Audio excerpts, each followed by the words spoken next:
ಎಲ್ಲರೂ ನಮಸ್ಕಾರ. ನೀವು ನೋಡ್ತೀರಾ ರೊಕ್ಕಾನೆಟೆಕ್ ಯೂಟ್ಯೂಬ್ ಚಾನಲ್. ನಾನು ನಮ್ಮ ಆರಾಧನೆ. ಸೊ ಇವತ್ತಿನ ನೋಡಿದಲ್ಲಿ ಅದ್ರ ಬಗ್ಗೆ ತಿಳಿಸ್ಕೊಡ್ತೀನಿ. ಅಂದರೆ ಅಮೆಜಾನ್ ಅಪ್ಲಿಕೇಶನಲ್ಲಿ ಆರ್ಡರ್ ಮಾಡಿದ ಪ್ರಾಡಕ್ಟನ್ನು ಹೇಗೆ ಕ್ಯಾನ್ಸಲ್ ಮಾಡೋದು ಅಂತ ತಿಳಿಸ್ಕೊಡ್ತೀನಿ. ವಿಡಿಯೋನ ಸ್ಕಿಪ್ ಮಾಡಬೇಕು ಅನ್ನೋ ತನಕ ನೋಡಿ.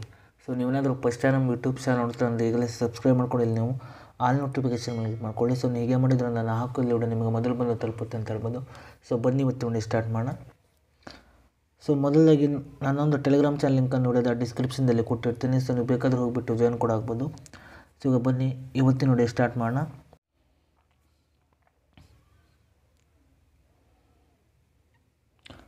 ಸೊ ಇಲ್ಲಿ ನೋಡ್ತಿರ್ಬೋದು, ನೀವು ಇಲ್ಲಿ ಕೆಳಗಡೆ ನೋಡ್ತಿರ್ಬೋದು ಆರ್ಡರ್ ಅಂತ ನಿಮಗೊಂದು ಆಪ್ಷನ್ ತೋರಿಸ್ತದೆ. ಇದರ ಮೇಲೆ ಕ್ಲಿಕ್ ಮಾಡ್ಕೊಳ್ಳಿ.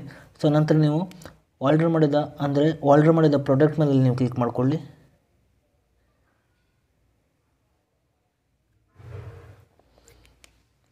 ಸೊ ನಂತರ ನಿಮಗೆ ಈ ರೀತಿ ₹100 ಓಪನ್ ಆಗುತ್ತೆ ಅಂತ ಹೇಳ್ಬೋದು. ನಂತರ ನೋಡ್ತಿರ್ಬೋದು, ಈ ಕಡೆ ನೋಡ್ತಿರ್ಬೋದು ಕ್ಯಾನ್ಸಲ್ ಆರ್ಡರ್ ಅಂತ ಒಂದು ಆಪ್ಷನ್ ತೋರಿಸ್ತಿದೆ. ನೋಡ್ತಿರ್ಬೋದು, ನೀವು ಕ್ಯಾನ್ಸಲ್ ಆರ್ಡರ್ ಮೇಲೆ ಕ್ಲಿಕ್ ಮಾಡ್ಕೊಳ್ಳಿ.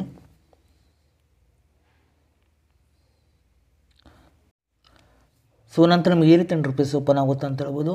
ಸೊ ನಂತರ ನೋಡ್ತಿರ್ಬೋದು, ಇಲ್ಲಿ ಮೇಲ್ಗಡೆ ನೋಡ್ತಿರ್ಬೋದು ಕ್ಯಾನ್ಸಲೇಷನ್ ರೀಸನ್ ಅಂತ ನಿಮಗೆ ತೋರಿಸ್ತಿದೆ. ಅಂದರೆ ನೀವು ಯಾವೊಂದು ಕಾರಣಕ್ಕಾಗಿ ಈ ಒಂದು ಪ್ರಾಡಕ್ಟನ್ನು ಇಲ್ಲಿ ನೀವು ಕ್ಯಾನ್ಸಲ್ ಮಾಡ್ತೀರ ಅಂತೇಳಿ ನೀವು ಎಂಟರ್ ಮಾಡ್ಕೊಳ್ಬೇಕಾಗುತ್ತೆ. ಸೊ ಈಗ ನಾನು ಎಂಟರ್ ಮಾಡ್ತೀನಿ.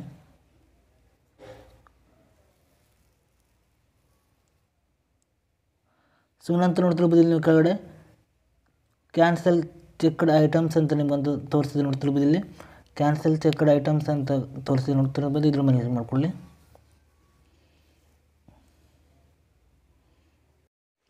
ಸೊ ಇಲ್ಲಿ ನೋಡ್ತಿರ್ಬೋದು ಆರ್ಡರ್ ಕ್ಯಾನ್ಸಲ್ ಆಗಿದೆ ಅಂತ ಹೇಳ್ಬೋದು. ಸೊ ನೀವು ಹೀಗೆ ಮಾಡಿಬಿಟ್ಟು ಅಮೆಜಾನ್ ಅಪ್ಲಿಕೇಶನಲ್ಲಿ ಆರ್ಡರ್ ಮಾಡಿದ ಪ್ರಾಡಕ್ಟನ್ನು ಇಲ್ಲಿ ನೀವು ಕ್ಯಾನ್ಸಲ್ ಮಾಡ್ಬೋದು ಅಂತ ಹೇಳ್ಬೋದು. ಸೊ ನಾನು ಹಿಂದಿನ ವಿಡಿಯೋದಲ್ಲಿ ಅಮೆಜಾನ್ ಅಕೌಂಟ್ನಲ್ಲಿ ಹೇಗೆ ಪ್ರಾಡಕ್ಟನ್ನು ಆರ್ಡರ್ ಮಾಡೋದು ಅಂತ ತಿಳಿಸ್ಕೊಟ್ಟಿದ್ದೀನಿ. ಸೊ ಆ ಒಂದು ವಿಡಿಯೋವನ್ನು ಕೂಡ ಈ ಒಂದು ವಿಡಿಯೋ ಎಂಡ್ ಹಾಕಿರ್ತೀನಿ. ಸೊ ಇಷ್ಟು ಇವತ್ತಿನ ವಿಡಿಯೋ ಸ್ವಲ್ಪನಾದರೂ ಇಷ್ಟ ಆಗಿದ್ದರೆ ಫ್ರೀಯಾಗಿ ಸಬ್ಸ್ಕ್ರೈಬ್ ಮಾಡ್ಕೊಳ್ಳಿ ಹಾಗೂ ಲೈಕ್ ಮಾಡಿ. ಮತ್ತೆ ಮುಂದಿನ ಸಿಗೋಣ. ಜೈ ಹಿಂದ್, ವಂದೇ ಮಾತರಂ.